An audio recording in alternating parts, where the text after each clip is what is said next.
17 सितंबर 1950 गुजरात के एक छोटे से कस्बे वडनगर में एक लड़का पैदा होता है जिसका नाम रखा जाता है नरेंद्र दामोदर दास मोदी। और उस वक्त किसी को भी यह अंदाजा नहीं था कि यह लड़का एक दिन न सिर्फ भारत बल्कि पूरी दुनिया की राजनीति को हिलाकर रख देगा। लेकिन यहाँ पर मोड़ यह है कि इस लड़के की कहानी कोई सामान्य सफलता की कहानी नहीं है जहाँ एक गरीब बच्चा मेहनत करके ऊपर पहुँच जाता है, बल्कि यह एक ऐसी कहानी है जिसमें एक 17 साल का लड़का अपनी नई नवेली दुल्हन को छोड़कर घर से भाग जाता है, हिमालय की गुफाओं में गायब हो जाता है, फिर वापस आता है और एक ऐसे संगठन में शामिल हो जाता है जिसे कई लोग विवादित मानते हैं, और फिर धीरे धीरे ऐसा सफर तय करता है कि आज वो दुनिया के सबसे प्रभावशाली नेताओं में से एक हैं। लेकिन इस पूरे सफर में ऐसे ऐसे मोड़ आए, ऐसी ऐसी विवाद हुई, ऐसे ऐसे फैसले लिए गए कि आज भी लोग बंटे हुए हैं कि नरेंद्र मोदी असल में कौन है। तो आज हम इसी कहानी को समझने की कोशिश करेंगे, बिना किसी पक्षपात के, बिना किसी राजनीतिक मंशा के, सिर्फ तथ्यों के साथ। तो चलिए शुरू करते हैं एकदम शुरुआत से। वडनगर एक ऐसा छोटा सा कस्बा जहां आज भी पुराने जमाने की खुशबू आती है। संकरी गलियां हैं, पुराने घर हैं, और यहीं पर एक पिछड़ी जाति के परिवार में मोदी का जन्म हुआ। उनके पिता दामोदर दास मूलचंद मोदी एक छोटी सी चाय की दुकान चलाते थे और माँ हीराबेन एक साधारण भारतीय गृहिणी थी। परिवार में 6 भाई बहन थे और नरेंद्र तीसरे नंबर पर थे। अब यहाँ पर समझने वाली बात यह है कि 50 के दशक का भारत क्या था। यह वो दौर था जब देश को आजाद हुए बस कुछ ही साल हुए थे। विभाजन की तबाही अभी ताजा थी, अर्थव्यवस्था टूटी हुई थी, गरीबी चरम पर थी, और ऐसे माहौल में एक मध्यम वर्गीय परिवार में पलना बढ़ना मतलब असली संघर्ष से गुजरना। और यहीं पर वो प्रसिद्ध कहानी आती है जो आपने सुनी होगी कि मोदी बचपन में अपने पिता के साथ वडनगर रेलवे स्टेशन पर चाय बेचते थे। अब इस बात पर बहुत विवाद हुआ है। बहुत से लोगों ने इसे सिर्फ एक राजनीतिक कहानी बताया है, लेकिन एक बात तो साफ है कि मोदी का बचपन किसी सुविधा में नहीं बीता।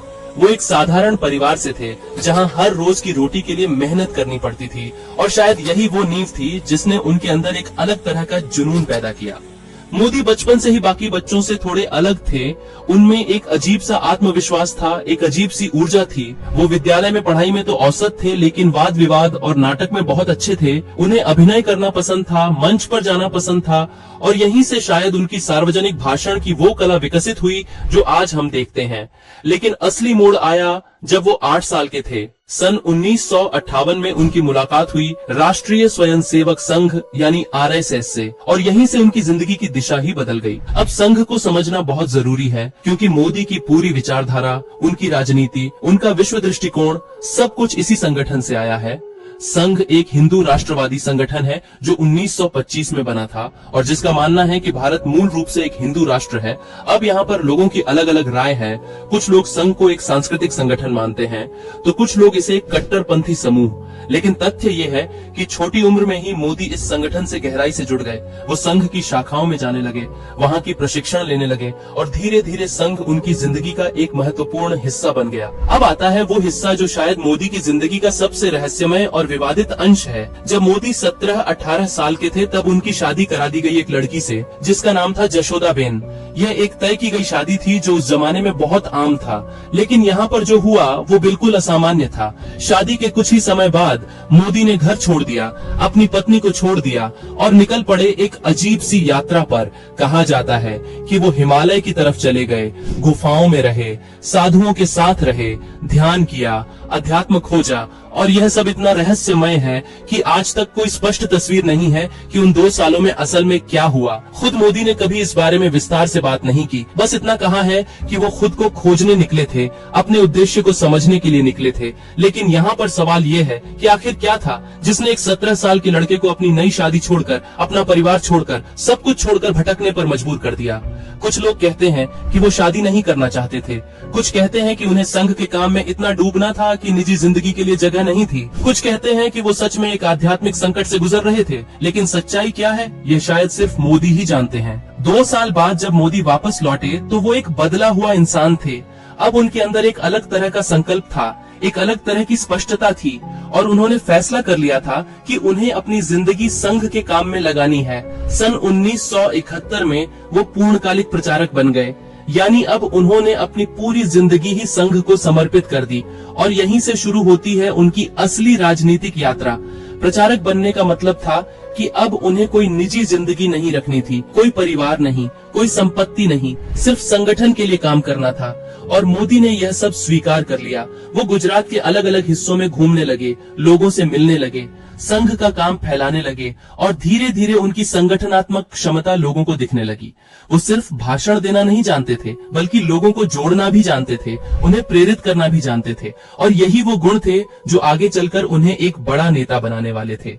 70 और 80 के दशक में मोदी चुपचाप अपना काम करते रहे। वो संघ के लिए अलग अलग जगहों पर गए, अलग अलग आंदोलनों में हिस्सा लिया और धीरे धीरे उनका नाम संगठन में बनता गया। 1987 में एक बड़ा मोड़ आया जब उन्हें भारतीय जनता पार्टी यानी भाजपा में भेजा गया। अब यहाँ समझने वाली बात यह है कि भाजपा और संघ का रिश्ता क्या है। भाजपा असल में संघ की ही राजनीतिक शाखा है। संघ खुद राजनीति नहीं करता, लेकिन भाजपा के जरिए अपनी विचारधारा को राजनीति में लाता है। और मोदी को भेजा गया भाजपा को मजबूत करने के लिए, गुजरात में पार्टी का संगठन खड़ा करने के लिए। और मोदी ने वहां जाकर कमाल कर दिया। उन्होंने गुजरात में भाजपा को जमीन से जोड़ा, छोटे छोटे कार्यकर्ता तैयार किए, लोगों के बीच जाकर काम किया और नतीजा यह हुआ कि गुजरात में भाजपा धीरे धीरे एक मजबूत पार्टी बनती गई। 1990 के दशक में भारतीय राजनीति में एक बड़ा बदलाव आया। राम जन्मभूमि आंदोलन चल रहा था। अयोध्या में बाबरी मस्जिद को लेकर विवाद था और इस पूरे मामले में भाजपा और संघ सबसे आगे थे। मोदी भी इस आंदोलन में सक्रिय रूप से शामिल थे। उन्होंने लाल कृष्ण आडवाणी की रथ यात्रा का आयोजन किया, जमीनी स्तर पर काम किया और यहीं पर उनकी राजनीतिक समझ और भी गहरी हुई। 1992 में जब बाबरी मस्जिद ढाई गई तो पूरे देश में दंगे भड़क उठे और इस पूरे माहौल में मोदी लगातार अपने काम में लगे रहे। उनकी निष्ठा, उनकी मेहनत और उनकी क्षमता को देखते हुए पार्टी में उनकी स्थिति मजबूत होती गई। 1995 में उन्हें भाजपा का राष्ट्रीय महासचिव बना दिया गया। यह एक बहुत बड़ा पद था और अब मोदी सिर्फ गुजरात नहीं बल्कि पूरे देश में पार्टी के लिए काम कर रहे थे। लेकिन असली तब्दीली आई 2001 में। गुजरात में भाजपा की सरकार थी, लेकिन मुख्यमंत्री केशुभाई पटेल के खिलाफ बहुत नाराजगी थी। पार्टी का प्रदर्शन गिर रहा था, भूकंप के बाद के हालात ठीक से संभाले नहीं जा रहे थे और ऐसे में पार्टी को एक नए चेहरे की जरूरत थी और यहीं पर मोदी का नाम आया। 7 अक्टूबर 2001 को नरेंद्र मोदी को गुजरात का मुख्यमंत्री बना दिया गया। यह एक चौंकाने वाला फैसला था क्योंकि मोदी ने कभी कोई चुनाव नहीं लड़ा था, वो विधायक तक नहीं थे, लेकिन पार्टी को भरोसा था कि अगर कोई गुजरात को संभाल सकता है तो वो मोदी हैं। और मोदी ने पद संभालते ही अपना काम शुरू कर दिया। उन्होंने प्रशासन में बदलाव किए, विकास की योजनाएं बनाई और लोगों को दिखाना शुरू कर दिया कि वो सिर्फ एक संगठन करता नहीं बल्कि एक सक्षम प्रशासक भी है। लेकिन फिर आया 27 फरवरी 2002 और यह वो तारीख है जिसने नरेंद्र मोदी की जिंदगी को हमेशा के लिए बदल दिया। गोधरा रेलवे स्टेशन पर साबरमती एक्सप्रेस की S6 बोगी में आग लग गई। इस बोगी में अयोध्या से लौट रहे कारसेवक थे और इस हादसे में 59 लोग जिंदा जल गए, जिसमें महिलाएं और बच्चे भी शामिल थे। अब यहाँ पर विवाद यह है कि यह आग लगी कैसे। कुछ लोगों का कहना है कि यह एक सुनियोजित हमला था जो स्थानीय मुस्लिम समुदाय ने किया। कुछ लोगों का कहना है कि यह एक दुर्घटना थी। लेकिन जो भी हो, इस घटना के बाद जो हुआ वो भारत के इतिहास के सबसे काले अध्यायों में से एक है। पूरे गुजरात में दंगे भड़क उठे, हिंदू और मुस्लिम समुदाय आमने सामने आ गए और जो हिंसा हुई वो इतनी भयानक थी कि आज भी लोग उसे याद करके कांप जाते हैं। आधिकारिक आंकड़ों के मुताबिक करीब 1000 लोग मारे गए, जिसमें ज्यादातर मुस्लिम थे। लेकिन कई लोगों का मानना है कि असली संख्या इससे कहीं ज्यादा है।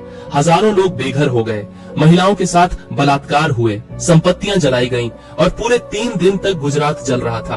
अब यहाँ पर सबसे बड़ा सवाल ये है कि इन दंगों में मोदी की क्या भूमिका थी। कुछ लोगों का आरोप है कि मोदी की सरकार ने जानबूझकर दंगों को रोकने में देरी की, कि पुलिस को साफ निर्देश थे कि वो हस्तक्षेप न करे, कि यह सब एक सुनियोजित योजना थी मुस्लिम समुदाय को सबक सिखाने के लिए। खुद मोदी पर आरोप लगे कि उन्होंने कहा था कि हर क्रिया की प्रतिक्रिया होती है। लेकिन दूसरी तरफ मोदी और उनके समर्थकों का कहना है कि यह सब झूठ है, कि मोदी ने दंगों को रोकने की पूरी कोशिश की, कि उन्होंने सेना बुलाई, कि उन्होंने कर्फ्यू लगाया और जो हुआ वो एक सहज प्रतिक्रिया थी गोधरा कांड के बाद, कि किसी भी सरकार के लिए उस हालात को संभालना मुश्किल होता। अब सच क्या है ये तय करना बहुत मुश्किल है, क्योंकि इस पूरे मामले में इतनी राजनीति हो चुकी है, इतने आरोप प्रत्यारोप हो चुके हैं कि साफ तस्वीर मिलना नामुमकिन है। लेकिन जो तथ्य है वो यह कि मोदी उस वक्त गुजरात के मुख्यमंत्री थे और दंगे उनकी सरकार में हुए और इसकी जिम्मेदारी किसी न किसी स्तर पर तो उन पर आती ही है। इन दंगों के बाद मोदी के खिलाफ पूरे देश में और दुनिया में माहौल बन गया। उन्हें हत्यारा कहा जाने लगा, उनके इस्तीफे की मांग होने लगी, मानवाधिकार संगठनों ने उन्हें घेरा, अमेरिका ने उन्हें वीजा देने से मना कर दिया, यूरोपीय देशों ने उनसे दूरी बना ली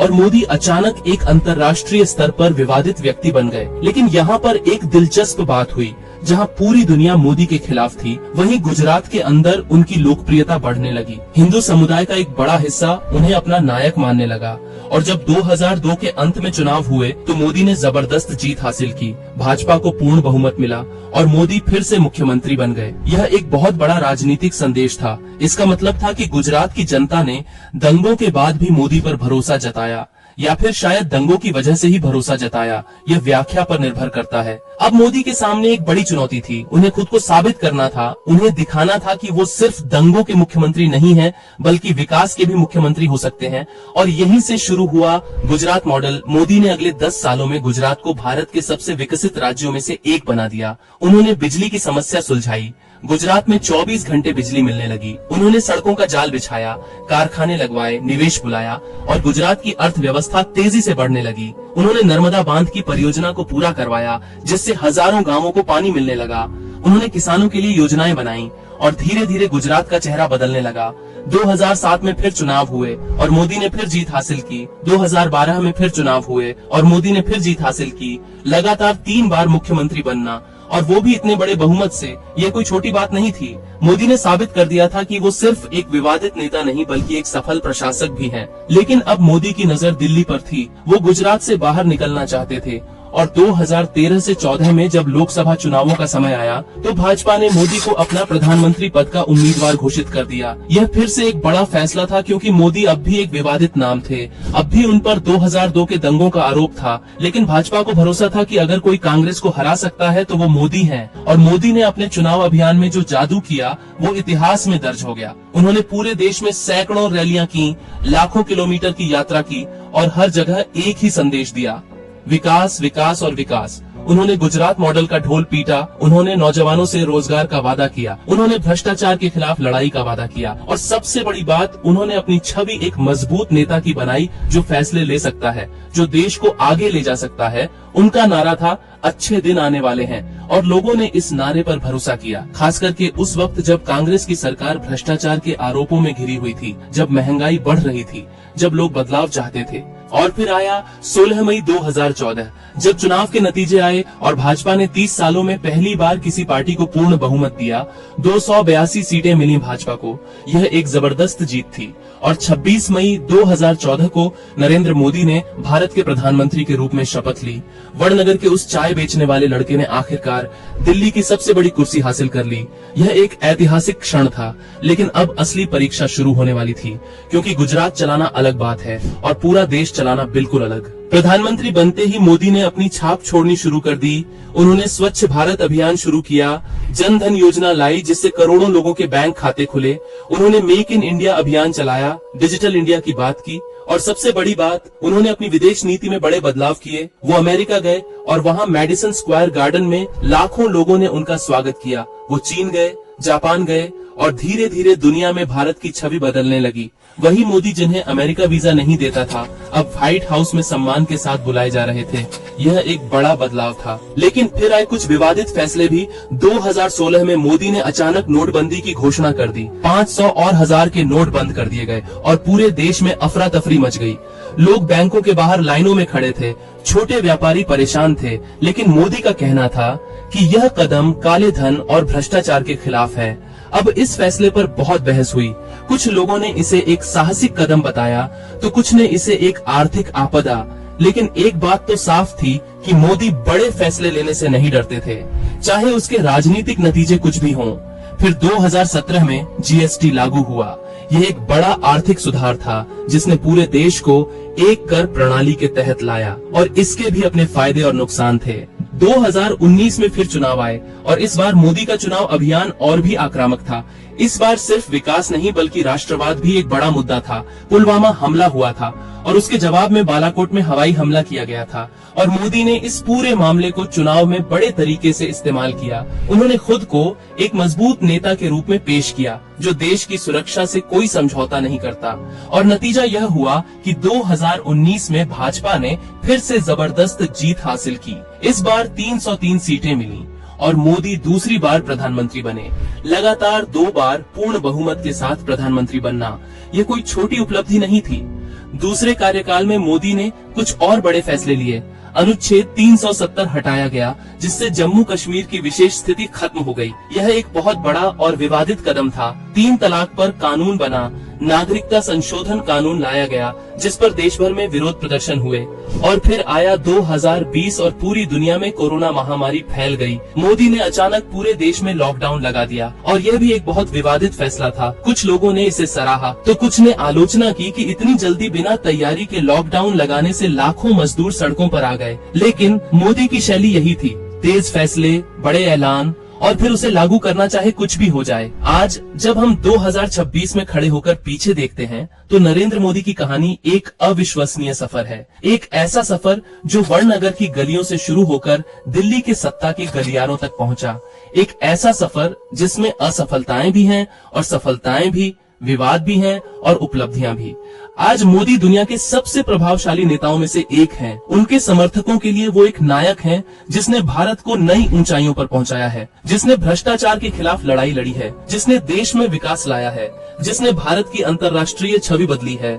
लेकिन उनके आलोचकों के लिए वो एक विवादित व्यक्ति हैं, जिन पर 2002 के दंगों का धब्बा है, जिनकी नीतियों ने आम लोगों को परेशान किया है, जिन्होंने देश में सांप्रदायिक ध्रुवीकरण बढ़ाया है। और सच तो ये है कि दोनों पक्षों के अपने तर्क हैं, अपने सबूत हैं और इसीलिए मोदी एक ऐसा नाम है जिस पर भारत हमेशा बंटा रहेगा। लेकिन एक बात तो तय है, नरेंद्र मोदी ने अपनी ताकत से, अपनी मेहनत से, अपनी योजना से ये सफर तय किया है। चाहे आप उन्हें पसंद करें या ना पसंद, उनकी कहानी को नकारा नहीं जा सकता। एक ऐसा व्यक्ति जिसने 17 साल की उम्र में घर छोड़ दिया था, जिसके पास कोई राजनीतिक पृष्ठभूमि नहीं थी, जिसके पास कोई बड़ा परिवार नहीं था, आज वो भारत जैसे विशाल देश का नेतृत्व कर रहा है। और यही है नरेंद्र मोदी की असली कहानी।